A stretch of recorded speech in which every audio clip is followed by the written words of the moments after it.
블랙베리가 콩팥을 망가뜨린다고요? 아닙니다. 블랙베리는 잘못이 없어요. 문제는 그 옆에 있는 것들입니다. 우유, 시금치, 요거트. 몸에 좋다고 알려진 바로 그것들이요. 그것들이 블랙베리와 만나는 순간 콩팥 안에서 소리도 없이, 통증도 없이 C3G라는 핵심 성분을 완전히 무력화시키고 있습니다. 대한신장학회 2022년 보고에 따르면 65세 이상 만성 콩팥병 환자의 60% 이상이 단백뇨를 동반하고 있어요. 그리고 그중 상당수는 매일 먹는 음식이 원인이라는 사실을 전혀 모르고 계십니다. 저는 신장내과 전문의로 25년간 콩팥 환자들을 진료해온 김태준입니다. 오늘 말씀드릴 이야기는 대전에 사시는 윤복순 어르신 이야기입니다. 올해 67, 유치원 교사로 30년을 일하시다 퇴직하신 분이에요. 딸이 해외에서 보내준 스무디 레시피를 받으시고는 하루도 빠짐없이 5달을 실천하셨죠. 블랙베리에 시금치, 우유까지 정성껏 챙기셨어요. 그런데 재진날 EGFR 수치가 11포인트나 떨어져 있었습니다. 아무 증상도 없으셨는데요. 식습관을 여쭤보고 나서야 그 이유를 알 수 있었어요. 잘못 드신 게 아니었습니다. 다만 블랙베리와 함께 드시면 안 되는 것들이 매일 아침 그 스무디 안에 들어 있었던 거예요. 지금 건강 스무디를 챙겨 드시는 부모님이 계십니까? 오늘 저녁 이 영상 한 번만 보내드십시오. 구독 버튼도 함께 눌러주시면 앞으로도 이런 정보를 계속 전해드릴 수 있습니다. 블랙베리 안의 C3G가 정확히 어떤 경로로 막히는지 지금부터가 핵심입니다. 먼저 한 가지 짚고 넘어가겠습니다. 블랙베리는 억울합니다. 블랙베리 자체는 콩팥에 아주 좋은 과일이에요. 블랙베리 100g에는 C3G, 시아니딘 3호 글루코시드라는 성분이 190mg 이상 들어 있습니다. 이건 블루베리보다 훨씬 높은 수치예요. 진짜 문제는 블랙베리가 아니라 블랙베리와 함께 넣는 재료들입니다. 나쁜 재료가 아니에요. 건강하다고 알려진 것들, 자녀분이 챙겨드린 것들이죠. 그래서 더 무서운 겁니다. 의심조차 하지 않으시니까요. 그 답을 이해하려면 두 가지를 먼저 아셔야 합니다. C3G가 콩팥에서 하는 일, 그리고 C3G가 왜 그렇게 쉽게 막히는지를요. C3G는 콩팥에서 두 가지 경로로 동시에 작용합니다. 하나는 TGF-베이타 운이라는 신호를 억제해서 사구체 섬유화를 막는 것, 또 하나는 AMPK 경로를 활성화해서 콩팥 세뇨관 세포의 페롭토시스, 세포 사멸을 억제하는 것이에요. 쉽게 말씀드리면 콩팥 필터 구조를 지키고 필터 세포가 산화로 인해 죽는 것을 막아주는 겁니다. 그런데 C3G는 극도로 예민한 성분이에요. 장에서 흡수되기 전에 다른 물질과 결합해버리면 그 즉시 무력화됩니다. 콩팥까지 닿지 못하는 거예요. 그래서 두 가지 원리를 먼저 아셔야 합니다. 첫째, C3G는 장 점막의 SGLT1이라는 통로를 통해 흡수됩니다. 이 통로는 비어 있을 때, 즉 공복 상태일 때 가장 잘 열려요. 둘째, C3G는 특정 단백질과 만나면 큰 덩어리를 형성해서 이 통로를 아예 통과하지 못하게 됩니다. 이 두 가지가 동시에 일어날 때 어떤 일이 벌어지는지 지금부터 공개하겠습니다. 우유입니다. 많은 어르신들이 블랙베리 스무디에 우유를 넣으세요. 고소하고 부드럽고 칼슘도 보충되니까요. 자녀분들도 권해드리는 경우가 많아요. 뼈에도 좋고 단백질도 있으니 아침에 딱이라고 생각하시는 거죠.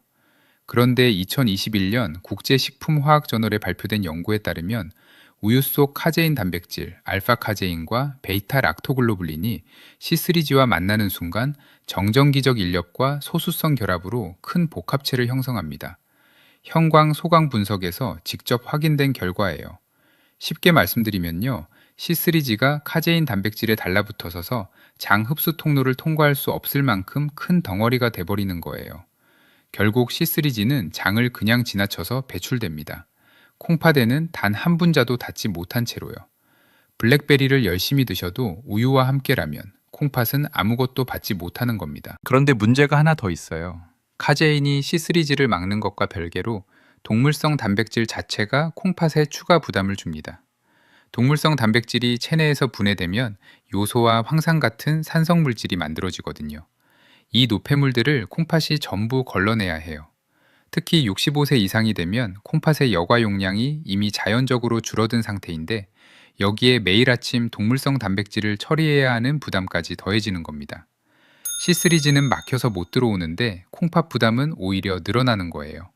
한쪽에선 보호막이 사라지고 다른 한쪽에선 공격이 들어오는 셈이죠. 윤복순 교사님의 스무디에는 매일 아침 우유가 들어 있었어요. 5달 동안 하루도 빠짐없이요. 교사님이 그걸 나쁜 의도로 넣으신 게 아니었죠. 몸에 좋다고 믿으셨기 때문이에요. 딸이 권해줬으니까요. 그런데 그 믿음이 매일 아침 C3G를 무력화시키고 있었던 겁니다. 대신 무엇을 넣으시면 될까요? 귀리 음료나 그냥 물이면 충분합니다. 귀리 음료에는 카제인이 없어요. C3G를 가로막지 않습니다. 혹은 물에 블랙베리만 담가서 그냥 드셔도 됩니다. 생각보다 훨씬 간단한 변화예요. 교사님도 처음에는 우유 없이 먹으면 너무 밋밋하지 않겠냐고 하셨어요. 그런데 막상 해보시니 블랙베리 자체의 새콤달콤한 맛이 훨씬 잘 느껴진다고 하셨습니다. 지금 블랙베리 스무디에 우유를 넣고 계신 분, 댓글에 숫자 1을 남겨주십시오. 이 채널을 아직 구독하지 않으셨다면 지금 눌러주세요. 콩팥을 지키는 정확한 정보, 앞으로도 놓치지 않으실 수 있습니다. 두 번째 조합은 항산화식품이라는 이름 뒤에 숨어 있습니다. 내일 아침 냉장고를 다시 보게 되실 겁니다. 시금치 스무디, 과연 블랙베리와 함께라면 어떨까요? 시금치는 건강식품의 대명사입니다. 철분도 풍부하고 항산화 성분도 많고 녹색이라 왠지 몸에 좋을 것 같죠? 그래서 블랙베리 스무디에 시금치 한 줌을 넣으시는 분들이 많아요. 자녀분이 유튜브에서 보고 권해드렸거나 건강 프로그램에서 좋다고 해서 시작하신 경우가 많고요. 그런데 시금치 100g 안에는 수용성 옥살산이 약 600mg 들어있습니다. 2020년 사이언스 다이렉트에 발표된 연구에 따르면 시금치 옥살산의 80% 이상이 물에 녹는 수용성 형태예요. 이 수용성 옥살산이 왜 위험하냐면요. 장에서 바로 혈액으로 흡수되기 때문입니다. 불용성 옥살산은 변으로 빠져나가지만 수용성은 그렇지 않아요. 문제는 이걸 갈아버리는 순간 일어납니다. 시금치를 통째로 드시면 세포벽이 어느 정도 옥살산을 잡아주는데 믹서기로 갈아버리면 세포벽이 완전히 파괴되면서 수용성 옥살산이 한꺼번에 쏟아져 나와요. 액체 상태로 빠르게 넘어가기 때문에 장에서 혈액으로 곧바로 흡수되고 혈액을 타고 콩팥에 도달합니다. 거기서 칼슘과 만나 날카로운 결정체를 만들기 시작해요. 현미경으로 보면 동글동글하지 않아요. 깨진 유리 파편처럼 날카롭고 뾰족합니다. 이게 콩팥 세뇨관 안에 쌓이는 거예요. 여기서 두 가지가 동시에 일어납니다. 첫째, 옥살산은 장 안에서 C3G와 흡수 통로를 경쟁합니다. 같은 통로를 서로 차지하려 하는 거예요. 옥살산이 먼저 통로를 점령하면 C3G가 밀려나서 콩팥 보호 효과가 크게 떨어집니다. 둘째, 옥살산 자체가 콩팥 세뇨관을 직접 손상시키는 거예요. 결정체가 세뇨관 내벽을 긁어내면서 염증을 일으키고 그 손상이 쌓이면 세뇨관관 기능이 무너집니다. 2024년 PMC에 발표된 사례 보고가 있습니다. 당뇨와 만성 콩팥병을 가진 54세 남성이 매일 시금치와 K를 갈아 마셨어요. 가족이 건강에 좋다고 권한 거였죠. 건강해지고 싶어서 시작한 거였어요. 그런데 신장 조직 검사 결과 세뇨관 전체에 칼슘 옥살산 결정체가 가득했습니다. 결국 투석을 시작했고 신장 기능은 끝내 회복되지 않았어요. 그분이 그걸 마신 이유는 단 하나였습니다.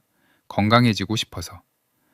65세가 넘으시면 콩팥의 옥살산 배출 능력이 젊은 사람보다 평균 38% 떨어집니다. 이 상태에서 매일 아침 시금치를 갈아 드시면 통증도 없이 신호도 없이 콩팥 세포가 하루하루 조용히 소모됩니다. 과열된 엔진에 매일 아침 가속 페달을 밟는 것처럼요. 세 번째 조합은 가장 교묘합니다. 건강을 위해 직접 고르신 바로 그것이거든요. 딱 1분만 더 집중해 주십시오. 요거트는 몸에 좋다고 하셨잖아요. 맞습니다. 요거트는 유익균이 풍부하고 단백질도 있고 소화에도 좋아요. 그래서 블랙베리와 함께 드시는 분들이 정말 많으세요. 블랙베리 스무디에 요거트를 넣거나 블랙베리를 요거트 위에 올려 드시는 분들도 계시고요. 딸기 맛, 블루베리 맛, 복숭아 맛, 마트에서 파는 가당 요거트 제품들이요. 그런데 이 가당 요거트가 블랙베리와 만나는 순간 콩팥의 세 겹의 부담을 동시에 줍니다. 첫 번째 겹, 카제인입니다. 우유에서 말씀드린 것과 같아요. 가당 요거트에도 카제인이 그대로 들어 있습니다. C3G와 복합체를 만들어서 흡수를 막아버려요. 어르신들이 블랙베리를 열심히 드셔도 효과가 없다고 느끼시는 이유 중 하나가 바로 이거예요. C3G가 콩팥까지 닿지 못하고 있는 겁니다. 두 번째 격, 첨가당입니다. 시중에서 파는 가당 요거트 한 컵에 들어있는 당분이 평균 20에서 25g이에요. 각설탕으로 치면 6개에서 8개 분량이에요. 이 당분이 한꺼번에 흡수되면 혈당이 급격히 올라가고 이슐린이 과다 분비됩니다. 그러면 콩팥의 사구체 여과 압력이 일시적으로 치솟아요. 이걸 과여과, 하이퍼 필트레이션이라고 합니다. 사구체가 너무 세게 일하는 거예요. 이 상태가 매일 반복되면 사구체가 서서히 닳아갑니다. 알부민이 소변으로 새어나오기 시작하는 거예요. 소변 거품이 바로 이 알부민이 새어나오는 신호입니다. 세 번째 격, 인산염 첨가관입니다. 가공 요거트에는 점도 조절과 보존을 위해 인산염이 들어있는 경우가 많아요. 미국 신장재단 가이드라인에 따르면 식품 첨가물 형태의 무기 인산염은 천연식품의 인보다 흡수율이 훨씬 높습니다. 자연식품의 인은 30에서 60%가 흡수되지만 무기 인산염은 90% 이상 흡수돼요. 콩팥 기능이 조금이라도 떨어진 분들은 혈중인 수치가 빠르게 올라갈 수 있습니다. 혈중인이 높아지면 혈관 석회화가 진행되고 이게 다시 콩팥 기능을 악화시키는 악순환이 생겨요. 한 가지 꼭 말씀드려야 할 게 있어요. 플레인 요거트, 즉 무가당 요거트도 카제인이 들어 있습니다. 요거트 자체가 나쁜 게 아니에요. 블랙베리와 함께 드시는 게 문제인 거예요. 블랙베리는 반드시 카제인이 없는 것과 함께 드셔야 합니다. 요거트는 따로 드시면 됩니다. 블랙베리는 공복에 물이나 귀리 음료와 함께 드세요. 지금까지 세 가지 최악의 조합을 모두 보셨습니다. 우유 시금치 스무디, 가당 요거트. 이 중 하나라도 매일 블랙베리와 함께 드시고 계셨다면 오늘부터 멈추시는 것만으로도 콩팥은 한결 숨을 쉬기 시작합니다. 그렇다면 대신 무엇을 함께 드셔야 할까요?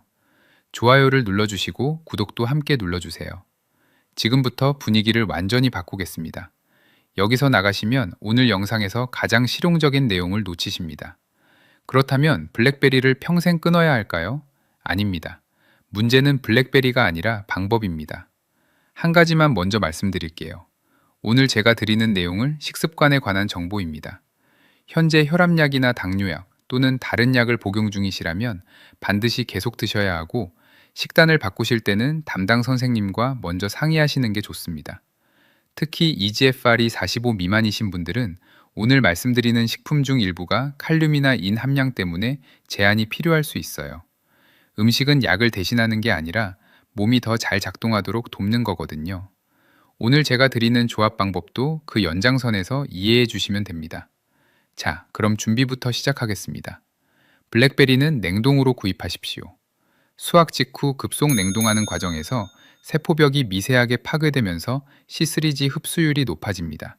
가격도 저렴하고 보관도 편해요. 드시기 20분에서 30분 전에 꺼내 실온에 두십시오. 갈지 마세요. 반드시 통째로 드셔야 합니다. 이 두 가지 준비만으로 블랙베리의 효능은 이미 달라집니다. 첫 번째 황금 조합은 미역입니다. 많은 분들이 미역을 미역국으로만 드세요. 산후에 먹는 것, 생일날 먹는 것으로만 생각하시는 경우가 많죠. 평소에는 잘 안 챙기시는 식재료예요. 그런데 미역 안에는 후코이단이라는 성분이 들어있어요. 이 후코이단이 콩팥을 보호하는 방식이 굉장히 독특합니다. 약처럼 흡수돼서 콩팥으로 가는 게 아니라 사구체 내피세포 표면에 붙어있는 당사슬층을 직접 복구하는 방식으로 작용하거든요. 이 당사슬층을 글리코칼릭스라고 합니다. 쉽게 말씀드리면 사구체 필터 위에 붙어있는 보호막이에요. 이 보호막이 건강해야 알부민이 소변으로 새어나오지 않아요. 그런데 당뇨, 고혈압, 만성염증이 있으면 이 보호막이 조금씩 벗겨지기 시작합니다. 그러면 단백뇨가 시작되는 거예요. 소변에 거품이 생기는 것이 바로 이 신호입니다. 2026년 프론티어스 파마콜로지 저널에 발표된 리뷰 연구에 따르면 후코이단, 특히 저분자량 후코이단은 손상된 글리코칼릭스 구조에 직접 통합돼서 그 전하장벽과 분자체 기능을 회복시킵니다. 체외 실험과 동물 모델에서 알부민 투과성이 유의미하게 감소했어요. 또 2019년에 발표된 논문에서는 후코이단을 유효 성분으로 한 신장치료제가 15년간의 임상 연구를 거쳐 중국 식품의약국의 승인을 받은 내용이 정리되어 있습니다. 후코이단이 단백뇨를 줄이고 사구체 여과 기능을 개선하고 사고체 기점막의 구조적 완전성을 유지한다는 임상 결과들이에요. 자연에서 얻을 수 있는 성분 중에 글리코칼릭스에 직접 작용하는 것은 극히 드뭅니다. 후코이단이 바로 그 중 하나예요. C3G와 미역의 후코이단이 함께 작용할 때 어떤 일이 일어날까요? C3G는 TGF-β1을 억제해서 사고체가 앞으로 섬유화되는 것을 막습니다. 그리고 후코이단은 이미 손상된 글리코칼릭스를 직접 복구해요. 한쪽은 앞으로의 손상을 막고 한쪽은 이미 생긴 손상을 치유하는 거예요. 두 방향이 동시에 작동할 때 콩팥은 훨씬 더 효율적으로 보호됩니다. 이건 블랙베리만 드실 때와는 분명히 다른 이야기입니다. 실천 방법입니다. 미역국을 끓이실 때 국간장이나 소금은 최소화하세요. 나트륨이 사고체에 압력을 줘서 후코이단의 보호 효과를 반감시킬 수 있거든요. 생미역 30에서 50g 또는 건미역 5에서 10g을 물에 불려서 참기름에 살짝 묻혀 드셔도 좋습니다. 데쳐서 드셔도 되는데 너무 오래 삶으면 후코이단이 빠져나갈 수 있으니 2분 이내로 살짝 데치는 게 좋습니다. 블랙베리를 공복에 드신 후 30분 뒤 아침 식사에 미역 반찬을 함께 올리시는 게 가장 이상적이에요. 이 내용이 도움이 되셨다면 좋아요 눌러주시고 구독도 함께 눌러주세요. 두 번째 조합에는 오늘 영상 어디에서도 아직 말씀드리지 않은 내용이 하나 있습니다. 블랙베리를 언제 드시느냐가 콩팥 보호 효과를 완전히 바꾼다는 이야기인데요. 지금부터가 오늘의 하이라이트입니다. 두 번째 황금 조합은 검은깨입니다. 검은깨라고 하면 대부분 고소한 맛으로만 생각하시죠? 참기름에 넣는 것, 나물 위에 뿌리는 것. 그런데 검은깨 안에는 세사민이라는 성분이 들어있어요. 이 세사민이 콩팥을 보호하는 방식은 굉장히 독특합니다. 직접 사구체로 가는 게 아니라 장 안에서 먼저 일을 시작하거든요. 장 안에는 트립토판이라는 아미노산을 분해하는 세균이 있어요. TIL이라는 효소를 가진 세균인데요. 이 세균이 트립토판을 분해하면 인독실이라는 물질이 만들어지고 이게 간에서 황산기와 결합해서 인독실 황산이 됩니다. 요독 독소예요. 혈액으로 흡수돼서 콩팥 세뇨관에 쌓이면 세뇨관어관 세포가 산화 손상을 받고 염증이 생기고 점점 기능을 잃어갑니다. 만성 콩팥병 환자의 혈중 인독실 황산 수치가 높을수록 콩팥 기능 저하 속도가 빠르다는 건 이미 여러 연구에서 확인된 사실이에요. 그런데 이 독소를 장에서 만들어지기 전에 막을 수 있다면 어떨까요? 2021년 사이언스 다이렉트에 발표된 연구에서 주목할 만한 결과가 나왔습니다. 검은깨에 들어있는 세사민이 바로 이 TIL 효소를 경쟁적으로 억제한다는 거예요. KI 값 7 마이크로몰, 아주 낮은 농도에서도 효과가 있다는 뜻입니다. 인독실 황산이 만들어지는 것 자체를 막는 거예요. 독소를 해독하는 게 아니라 독소가 생기지 않도록 원천 차단하는 겁니다. 또 2020년 유럽 리뷰에 발표된 연구에서는 세사민이 고령주의 나이 관련 콩팥 손상을 억제했다는 결과도 나왔어요. 65세 이상 어르신들에게 특히 의미 있는 연구입니다.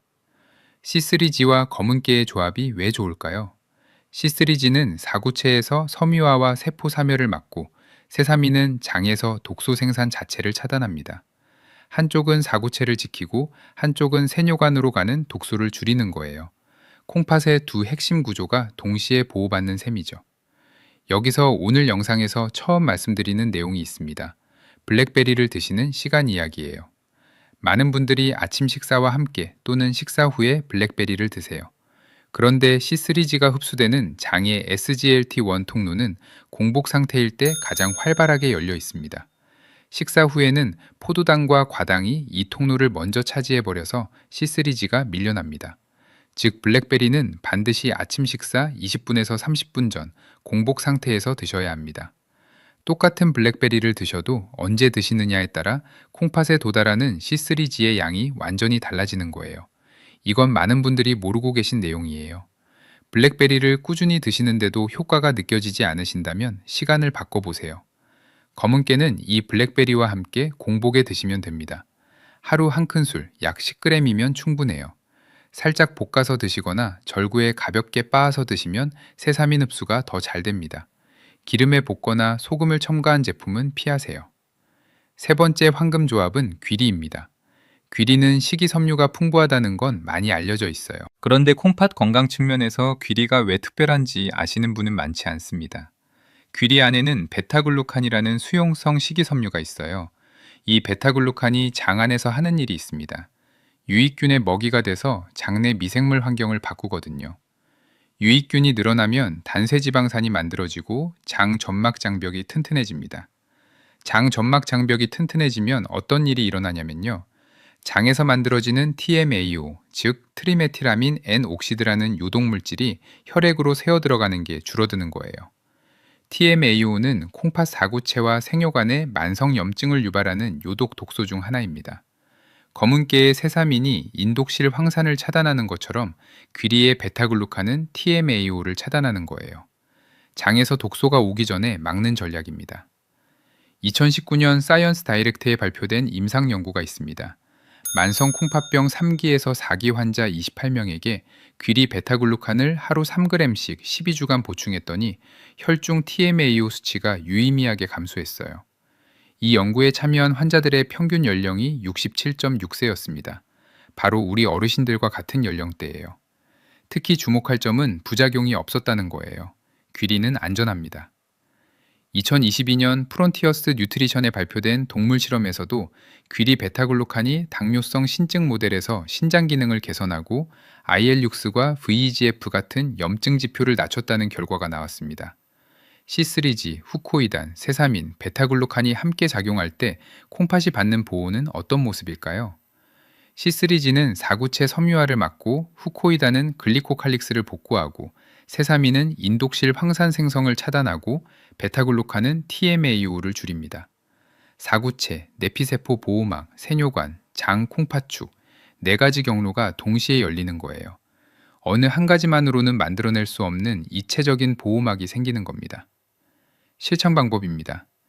귀리 30에서 40g을 뜨거운 귀리 음료나 물에 불려서 죽처럼 드세요. 블랙베리와 검은깨를 공복에 드신 후 30분 뒤 아침 식사로 귀리죽을 드시면 됩니다. 귀리죽 위에 블랙베리 몇 알을 올려도 좋아요. 인스턴트 오트밀이나 가당 제품은 반드시 피하세요. 설탕이 들어간 순간 이슐린을 자극해서 사구체 여과 압력이 올라갑니다. 귀리 자체의 담백한 맛에 익숙해지시면 이것만큼 콩팥에 좋은 아침 식사가 없습니다. 이 내용이 도움이 되셨다면 좋아요와 구독 눌러주세요. 마지막으로 꼭 말씀드려야 할 게 있어요. 오늘 제가 알려드린 조합을 아셔도 딱 한 가지 실수 때문에 효과가 절반으로 줄어드는 경우가 있습니다. 지금 바로 말씀드리겠습니다. 자, 이제 마지막입니다. 세 가지 황금 조합을 모두 알게 되셨으니까 오늘 영상을 마치기 전에 꼭 말씀드려야 할 게 있어요. 조합을 제대로 알아도 실수 하나 때문에 효과가 절반도 안 나오는 경우가 있거든요. 제가 진료실에서 자주 보는 세 가지 실수예요. 첫 번째 실수, 블랙베리를 갈아서 드시는 겁니다. 믹서기가 돌아가는 순간 세포벽이 파괴되면서 C3G가 산소에 노출돼요. 안토시아닌 계열은 산화에 매우 취약합니다. 갈고 나서 몇 분 안에 이미 상당 부분이 산화돼 버려요. 거기다가 갈면 당분이 빠르게 흡수되면서 혈당이 치솟고 이게 사구체 과역과를 유발합니다. 오늘 제가 말씀드린 C3G 보호 효과는 반드시 통째로 씹어서 드실 때만 제대로 작동합니다. 이것만 바꾸셔도 이미 절반은 달라집니다. 두 번째 실수, 블랙베리를 식사 후에 드시는 겁니다. 후식으로 드시는 분들이 많으세요. 식사를 마친 뒤 과일을 먹는 게 익숙하시니까요. 그런데 식사 후에는 장 안에 포도당과 과당이 가득 차 있어요. 이것들이 SGLT1 통로를 먼저 차지하고 있으면 C3G가 들어올 자리가 없어요. 공복에 드실 때와 식후에 드실 때 콩팥에 도달하는 C3G의 양은 완전히 달라집니다. 반드시 아침 식사 20분에서 30분 전 공복 상태에서 드셔야 합니다. 세 번째 실수, 카제인이 없으니까 괜찮겠지 하고 플레인 요거트를 블랙베리와 함께 드시는 겁니다. 플레인 요거트에도 카제인은 그대로예요. 무가당이어도 유기농이어도 마찬가지입니다. 요거트와 블랙베리는 함께 드시면 안 됩니다. 블랙베리를 공복에 다 드신 후 30분 뒤 귀리죽이나 미역 반찬과 함께 아침을 드세요. 요거트는 점심이나 저녁에 따로 드시면 됩니다. 이 순서 하나만 지키셔도 오늘 말씀드린 조합의 효과를 온전히 누리실 수 있습니다. 정리해 드릴게요. 아침 공복, 냉동 블랙베리 통째로 플러스 검은깨 한 큰술, 30분 후 아침 식사, 귀리죽, 가당 아닌 순수 귀리로, 점심 또는 저녁, 미역 반찬, 싱겁게, 그리고 우유, 시금치 스무디, 가당 요거트는 블랙베리와 함께 드시지 마세요. 어떤 것도 비싸지 않고 어떤 것도 복잡하지 않아요. 아는 것과 모르는 것의 차이가 결과를 만드는 거예요. 매일 아침 건강 스무디를 챙겨 드시는 부모님이나 형제분이 계십니까? 오늘 저녁 이 영상 한 번만 보내드십시오. 구독 버튼도 함께 눌러주시면 소중한 분의 콩팥을 지키겠다는 약속입니다. 처음부터 완벽하게 하실 필요는 없어요. 세 가지를 한꺼번에 바꾸려고 하면 며칠 못 가서 지치게 됩니다. 딱 하나만 먼저 시작하세요. 내일 아침 블랙베리를 우유 없이 그냥 드셔보세요. 그것만으로도 이미 시작된 겁니다. 몸은 생각보다 빠르게 반응해요. 소변 거품이 조금씩 줄어드는 걸 느끼실 때 그때 두 번째 변화를 추가하시면 됩니다. 의지의 문제가 아니에요. 아는 것과 모르는 것의 차이입니다. 오늘 이 영상을 보신 여러분은 이미 모르는 쪽에서 아는 쪽으로 넘어오셨어요.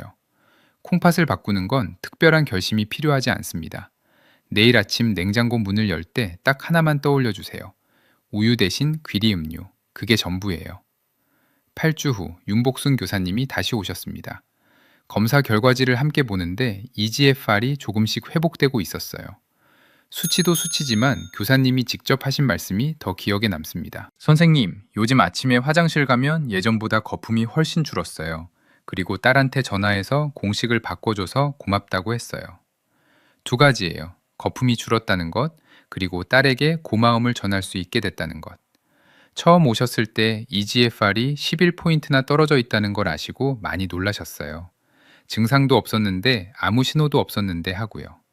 그 후 8주 동안 우유, 시금치, 가당 요거트를 멈추시고 공복에 블랙베리와 검은깨를 드시고 귀리죽을 아침으로 챙기시고 미역 반찬을 하루 한 번 올리셨어요. 드라마틱하게 바뀐 게 아니에요. 하지만 어느 날 문득 거품이 예전보다 적다는 걸 느끼셨습니다. 그 느낌이 날마다 조금씩 쌓이는 거예요. 교사님이 이렇게 말씀하셨어요. 이렇게 간단한 걸 왜 진작 몰랐을까? 딸한테 미리 물어봤어야 했는데. 그 말씀이 마음에 남습니다. 블랙베리 혼자서는 절반입니다. 우유, 시금치, 가당 요거트와 함께라면 그 절반마저 사라집니다. 하지만 미역, 검은깨, 귀리와 함께 공복에 통째로 드시면 사고체를 지키고 글리코칼릭스를 복구하고 장에서 독소를 차단하고 세뇨관을 보호하는 4가지 경로가 동시에 열립니다. 비싼 약이 필요한 게 아니에요. 드시는 순서와 함께 드시는 것, 이 2가지만 바꾸시면 됩니다. 대단한 결심도 필요 없어요.